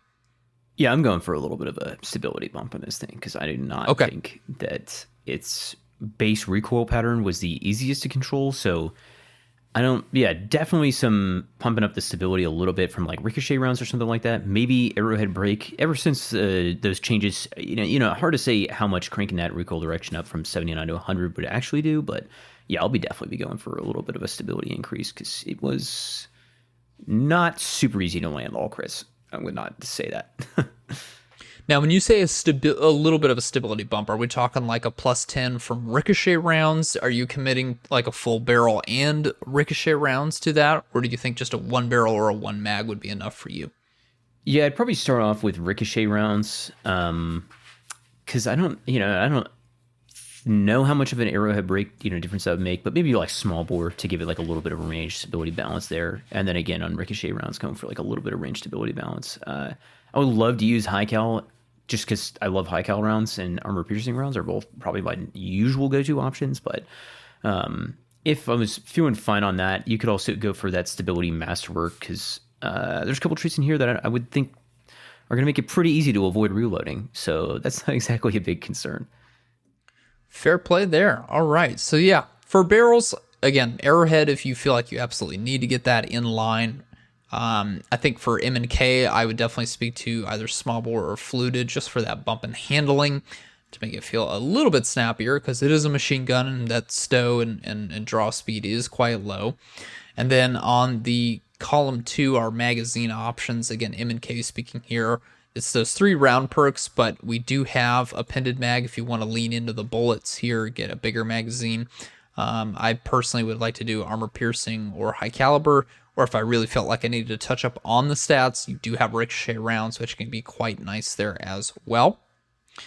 Column 3 and 4, again, this has been kitted out quite well for a new archetype. I'm sure Bungie wanted to make sure this had as much ground to stand upon as a new archetype as they could give it. We've got some excellent options. We've got a hatchling in column 3, very rare. We've got demolitionist, a crowd favorite in column 3 as well. Attrition orbs in column 3, quite nice. And then reconstruction, which I think on machine guns in particular is a pretty excellent pick. Going to be very hard to go with something outside of that. That's certainly what I'm going to be putting on my crafted choice here to not only bypass that reload over enough time, but also double my magazine. Column 4, again, the hits keep coming. We've got Desperate Measures, we've got Target Lock, we've got Frenzy if you really want to get past that handling and reload speed stat altogether. And we've got Bait and Switch, very interesting pick. Again, a little bit tough to go with on a machine gun, because you do need to prioritize your other 2 weapons, and that stow and swap speed will come into play with how quickly you can take advantage of the machine gun once Bait and Switch is ready to be procced here. I don't know if I can commit to recommending that, but again, with how the damage profile of aggressive frame machine guns works, Bait and Switch would let you put out a very, very solid amount of damage for 10 seconds on aggressives in particular. For me, I think it's going to be reconstruction and target lock. You're not going to get to the highs of Retrofit Escapade. I want to make that very clear. Rock was convincing me of that. Retrofit is very much an outlier in that regard, being the rapid fire with 4 times the charm and target lock. But a reconstruction, an enhanced reconstruction, and an enhanced target lock on the aggressive frame Pro Memoria is still going to be one of the best, is really the second best when we're taking everything into consideration, damage dealing machine guns in the game. And you're going to have a little bit of a Thresh origin trait to boot, so that's going to be quite nice as well, getting a lot of super energy for all the slotting you are going to be doing with this gun. So I think that's going to be the play there. Do you guys have any other perks that you're keeping an eye on? Anything besides reconstruction and target lock? Nah. No, I think you've hit the nail. They're a very solid machine gun. I didn't luck out, but I got just a base roll of it was demo and a collective action. Probably wouldn't pick collective action. I would probably go for something like Desperate Measures or Target Lock while I was going through the campaign. But it feels really very strong, very solid machine gun. I mean, all the machine guns feel really good, but with it being a newer frame, it's a little bit more kind of in the middle, as you said. Solid choice here.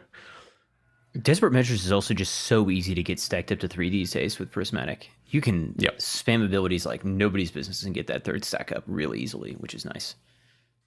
Yeah, and the weapon kills refreshing the buff duration, I mean, on a machine gun is free, right? Yeah. Right? Yeah. Yeah, that is quite strong. So, great weapon.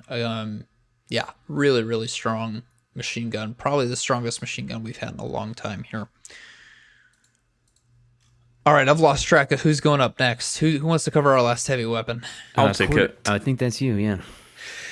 Yeah, so this is False Idols, which is the Solar Vortex Sword. And just as a reminder, your heavy spin attack, or as we call it, spin to win, that is going to consume 6 ammo. So this is our first Vortex Solar Sword since the Warlock exclusive Eternity's Edge, way back. Let's compare it with Falling Guillotine and the Slammer.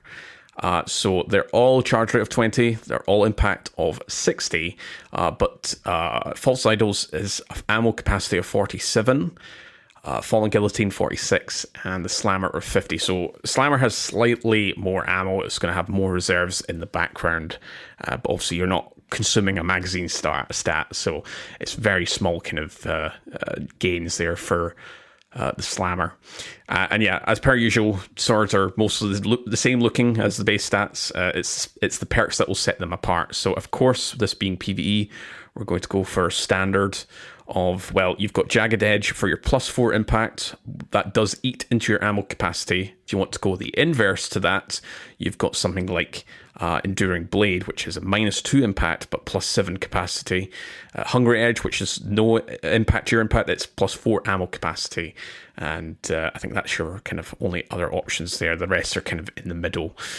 And then, once again, we always recommend Swordmaster's Guard, just with it being +10 charge rates, +10 guard resistance, and +40 guard endurance. That's just a nice mix-up, because we don't tend to do a lot of guarding, and it's something, I keep saying this whenever we get to talk about swords. I really want to play around with the different type of guards. I just never get around to it. So, again, we're just going to recommend Swordmaster's Guard. The perks here, quite a selection in terms of quite a quantity. A lot of the swords that we do get, they normally just drop with 6. We've got 7 here, which is the same as Fallen Guillotine. Fallen Guillotine wasn't craftable, but did have a very interesting pairing of we had Frenzy and we had Whirlwind Blade in different columns, and you could go for that if you could get that to drop. That was your kind of your big DPS builds. Unfortunately, this is just your kind of standard. Though I do see Incandescent is in the column 3. We also have Relentless Strikes in column 3. Then the other options, I really want to make Attrition Dwarves work for swords, but it requires 10 hits for you to spawn an Orb of Power, which would be ideal for a sword to spawn an orb, because it's going to drop and you're either going to just pick it up naturally, or it's going to be very nearby. But 10 hits of a potential 47 ammo capacity swords, you're using up almost 1/5 of your ammo just to spawn an orb. Really not worth it. So I'm going to pick either Relentless Strikes, but we've got plenty of swords that have that, or Incandescent, which is in column 3. Over in column 4, we've got some more interesting selection of perks.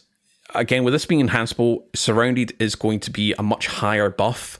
That is one of those rare perks. When you enhance, you get a much higher damage buff compared to other perks. Chain Reaction here, though, note again, as we've said before with swords, Chain Reaction goes off by the weapons multiplier, which is it's fairly low for swords, so it's maybe not the best. It sounds quite funny, sounds like the one to go for, and I believe I recommended that for a sword prior to this. That Chain Reaction's your best bet, especially with this being a spin to win frame. But you're not going to be doing a lot of damage with Chain Reaction. You might not clean up your more ad dense activities, which we have been getting. So Chain Reaction, maybe not. Bait and Switch is here again, much like Fallen Guillotine, also got Bait and Switch. Then you've got your usual selection of Vorpal. We've got One for All here, as well as Collective Action. So some interesting pairings, but again, this being a Vortex frame, they're not that great for DPS. I know people were trying to use it in contest day 1, and they realized how quite mediocre they are for damage. I mean, the only exception was Fallen Guillotine. If you could get that Frenzy plus Whirlwind Blade or Bait and Switch, or Sword Logic, if you can proc that to get that 50% on killing a boss. But the circumstances to get that to activate are very small. But outside of that outlier for Fallen Guillotine, this is just going to be more of a kind of ad clearing sword, if that's more your thing.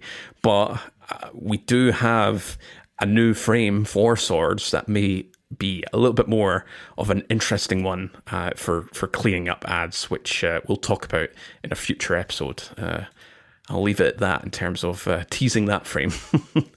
Lads, Saint, what's your vibes with false idols? Yeah, I would say just never heavy attack with vortex frames, right? If you don't heavy attack, then this is probably pretty fine for like relentless strikes and bait and switch or something like that. Is totally solid for dealing sword DPS. If you are just coming back to the game and you do not have a better sword out there that you're able to use, or a falling guillotine with devil damage traits, which can also double down on the void part of the aspect, but that heavy attack on vortex frames is just kind of totally eat your ammo, and it's just really not worth it in terms of the damage that you get out of using your like vortex attack, which is fun, not actually good for damage or your total damage output there. And I think that's pretty much it for this sword, unless you want to throw a sword in your third slot here with false idols to max out your winning hand trait, or your dealer's choice trait, which in that case I'd probably be going Pro Memoria anyways, just because I just like that gun more. I mean that's pretty much all there is to it. It's just strong, and is looking at like an ad clear option. I'm probably going to lean towards the machine gun because it has so much to offer there. Yeah, I don't know. Really role-playing your Titan there, Saint. Yeah.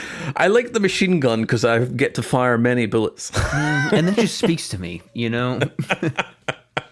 Dang Titans have both a sword and a machine gun exotic armor to take I was literally about advantage to say that. Mm-hmm. Must be nice, dude. Sorry, I'm too busy shooting rockets out of my shoulder pads. That's all I got time for. I got everything over there. That's crazy. Whatever. Yeah, man.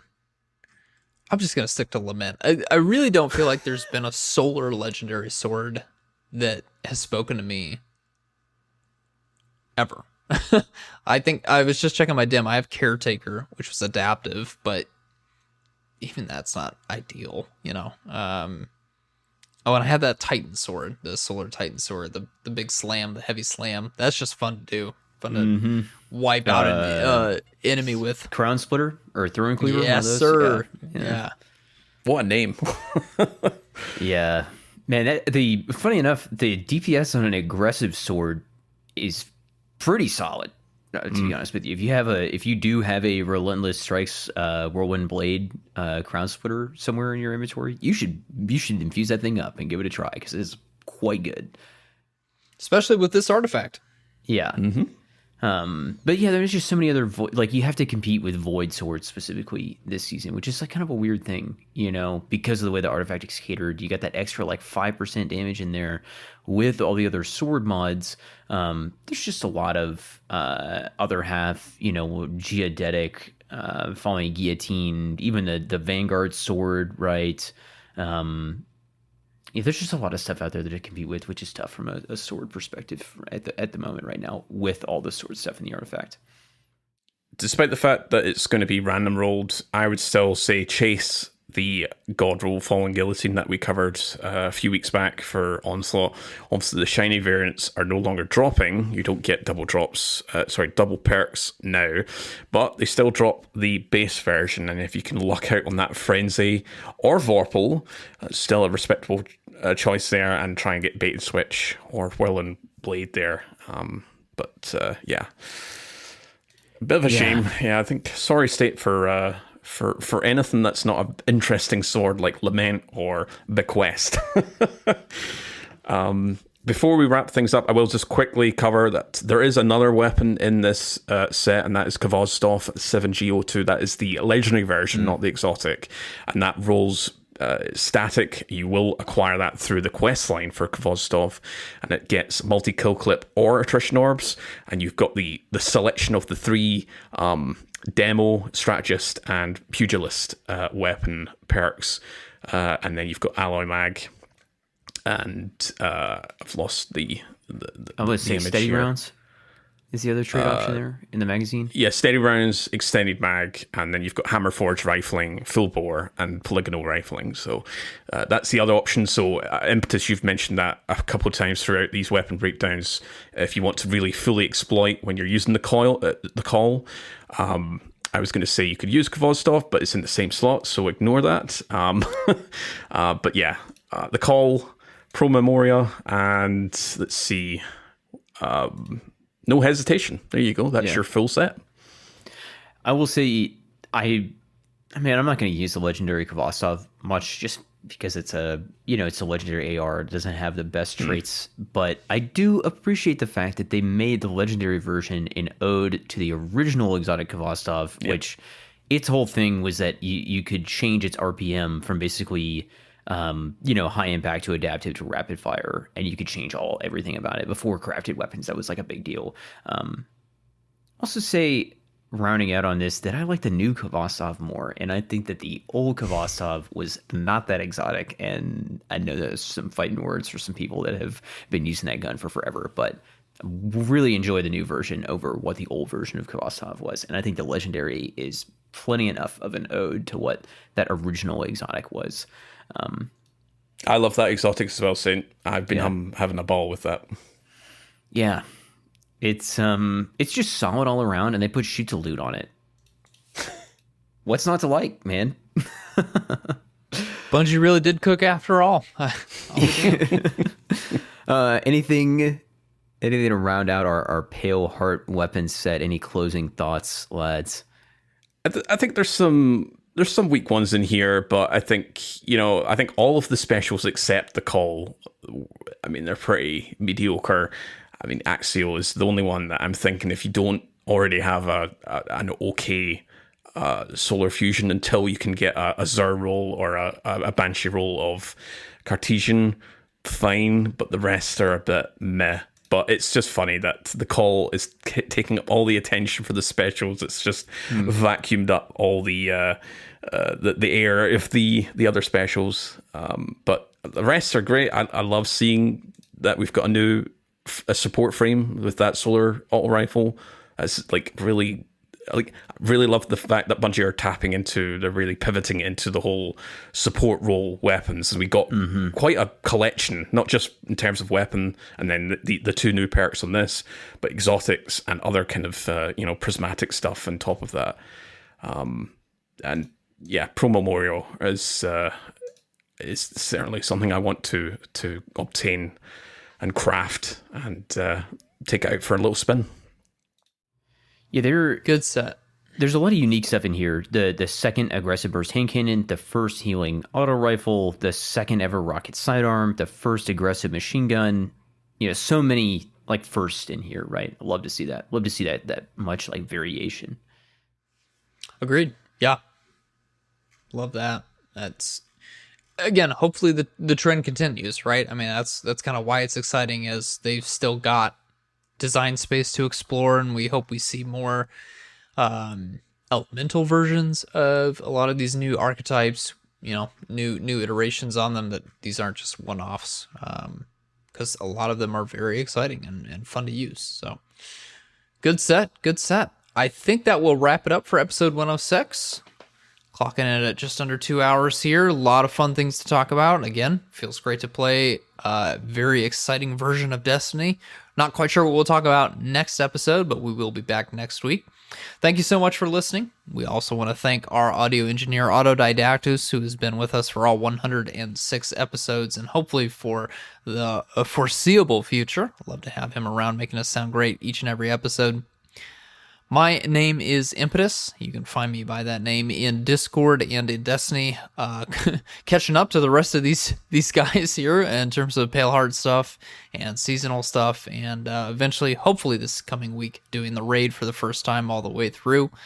Court, where can our listeners find you? Yeah, my name's Court. You can find me over on various social websites as Court Projects, over on Discord as Court Projects as well. You can also find my spreadsheets and infographics, along with the many other community spreadsheets, websites and applications over on the Destiny Spreadsheets link tree. And you can find me in-game helping out my good friend Impetus clear out some of the last bit of the final shape activities. Saint, where can we find you? Yep, my name is Saint Kabir. You can find me by that name on social media, hanging out in Massive Breakdown's Discord server or in the game. And be sure to check out @Massive Breakdowns on Twitter as well, or the platform formerly known as Twitter for updates on the show, new episode releases, and all of that stuff. Until next time, you can find me abusing hazardous propulsion as much as possible. Thanks for listening to another episode of PvE.